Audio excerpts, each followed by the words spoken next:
شہزاد چودھری صاحب، کیا یہ جو بیانیہ ہے کہ معاشی استحکام کو نقصان پہنچانے والی سیاسی سرگرمی کی اجازت نہیں، یہ محض سیاسی ضرورت ہے، زمینی حقائق کا عکاس ہے، یا یہ فیصلہ، یہ تھاٹ پروسیس بھی کسی خوف اور دباؤ کے نتیجے میں ہے؟ اچھا دیکھیں، 8 فروری ہو، 9 مئی ہو، 26 نومبر ہو، یہ پچھلے 2.5-3 سال کے اندر صرف 3 دن بنتے ہیں۔ باقی سال کے 365 دن اور پھر 2.5 سال کا تقریباً عرصہ اگر آپ گن لیں تو میرے حال میں 3.5 سال جب سے یہ پی ڈی ایم وغیرہ ملا کے اور پھر یہ حکومت ابھی تقریباً 1.5 سال کے قریب آ رہی ہے یا 2 سال کے قریب آ رہی ہے، تو یہ ملو کے جب آپ ٹائم دیکھتے ہیں تو اس میں تو صرف 3 دن ایسے تھے جن کو خطرناک سیاسی صورتحال سے تعبیر دی جا سکتی ہے، تو باقی تو سب دن اویلیبل تھے، تو اس کے اندر کیوں ہم یہ نہ کر سکے؟ دیکھیے، ہم بات کرتے ہیں کہ سیاسی سرگرمیوں کی وجہ سے یہاں پر انویسٹر نہیں آتا۔ انویسٹر اس لیے نہیں آتا کہ اس کو یہ نہیں پتا کہ میں اگر کسی سڑک کی سائڈ پہ چل رہا ہوں گا تو میں کسی مین ہول میں گر کے ختم نہ ہو جاؤں اور مجھے نکال بھی کوئی نہیں پائے گا۔ انویسٹر اس لیے نہیں آتا، اس کو پتا ہے کہ میں کسی بلڈنگ میں گیا تو وہاں آگ لگ گئی تو مجھے بچنے کا، بھاگنے کا، نکلنے کا کوئی رستہ نہیں ہے۔ آپ صرف اپنی سب لوگ ہم اپنے نیچے دیکھیں، اپنے ارد گرد دیکھیں تو ہمیں یہ تمام صورتیں نظر آ جاتی ہیں کہ انویسٹر اس ماحول میں نہیں آیا کرتا۔ انویسٹر کو پیسہ بھی عزیز ہے لیکن اس سے اپنی جان سب سے زیادہ عزیز ہوتی ہے۔ تو جب تک آپ یہ جو چیزیں ہیں اپنے معاشرے کے اندر ان کو درست نہیں کریں گے، وہ انویسٹر نہیں آئے گا۔ دوسری ایک اور سیاسی لغت کا بھی آپ نے ذکر کیا، اور سیاسی لغت کا بہت بڑا مسئلہ ہے پاکستان میں۔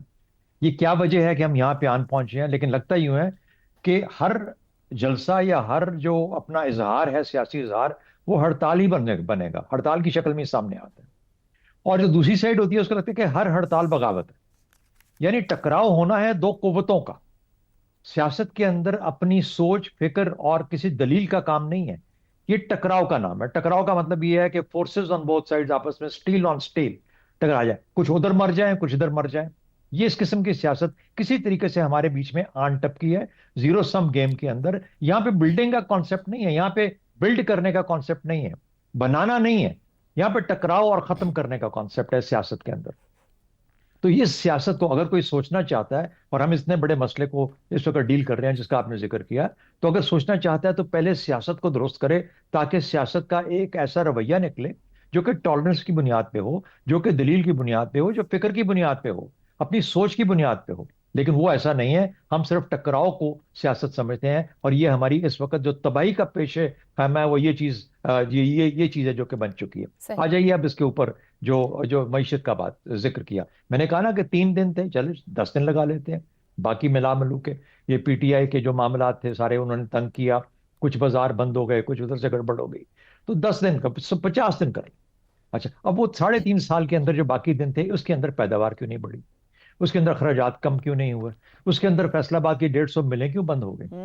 اس کے اندر ہم وہ پالیسی کیوں نہیں بنا پائے جس کے اندر کہ کسی کو منافع مل جاتا؟ ہم کیوں نہیں کر پائے کہ ہماری ایکسپورٹس بڑھ جاتی؟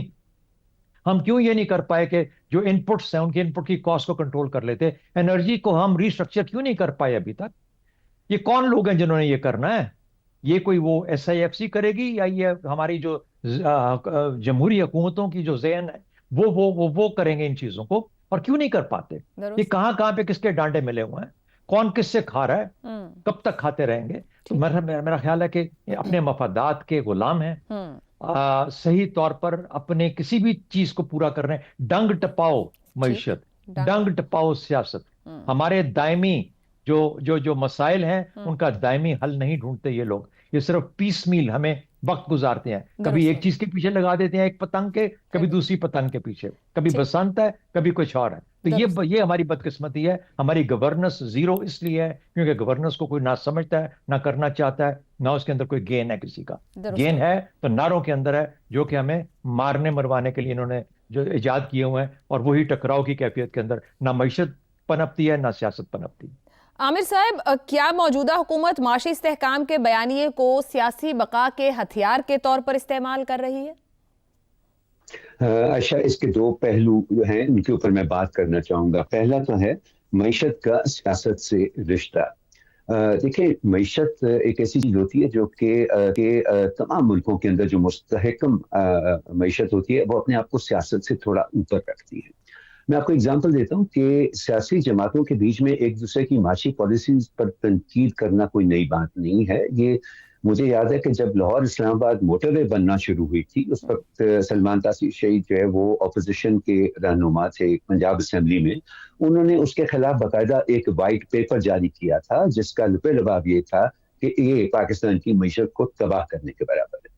اسی طرح جب پاکستان پیپلز پارٹی نے آ کے انڈیپینڈنٹ پاور پروجیکٹس لگانا شروع ہوئے تو شدید تنقید کی پی ایم ایل این نے اور اس کو کہا اور ہمیں یہ بتایا گیا کہ یہ بہت نقصان دہ ہیں پاکستان کی معیشت کی. لیکن اس کے بعد ہم نے دیکھا کہ پی ایم ایل این نے بھی اسی طرح کے پاور پروجیکٹس لگائے بلکہ اس سے بھی زیادہ نقصان دہ شرائط کے اوپر لگائے, جبکہ وہی پیپلز پارٹی جو موٹر وے بننے پر اتنی تنقید کر رہی تھی 1990-91 کے اندر, وہ اب گلہ کرتی ہے وفاقی حکومت سے کہ یہ حیدرآباد سکھر والی موٹر وے جو ہے وہ کیوں نہیں بن رہی.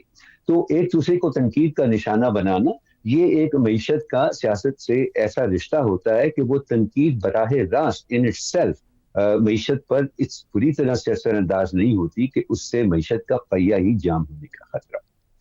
دوسرا اشیاء اس کا پہلو یہ ہے کہ سیاست کا معیشت پر اثر کیا ہوتا ہے, اور یہاں یہ معاملہ تھوڑا ٹیڑھا تب سے ہو گیا اشیاء جب پی ٹی آئی نے معیشت کو ایک سیاسی ہتھیار کے طور پر استعمال کرنا شروع کیا.